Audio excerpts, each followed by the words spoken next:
सोसायटीमध्ये जो निग्लेक्टेड समूह असतो त्या समूहाला मदत करावी म्हणून ती लाडली बहीण योजना त्या ठिकाणी करण्यात आलेली आहे. महिला धोरण झाल्यानंतर तृतीयपंथीयांचं धोरण, थर्ड जेंडरचं धोरण होणं अतिशय गरजेचं होतं, पण ते डिक्लेअर झालं नाही, ते आमच्यापर्यंत पोचलेलं नाही आहे.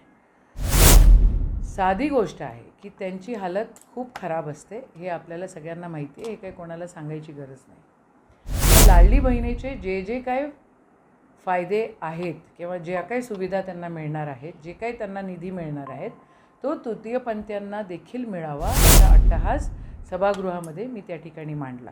पण निराशा अशी आहे की सरकारकडनं अजूनपर्यंत त्याच्याबद्दल काही पॉझिटिव्ह आलेलं नाही आहे. आम्ही आमचे मुद्दे मांडले. आमची मागणी आहे की तृतीयपंथीयांना लाडली बहीण योजनेमध्ये त्यांचा समावेश व्हावा.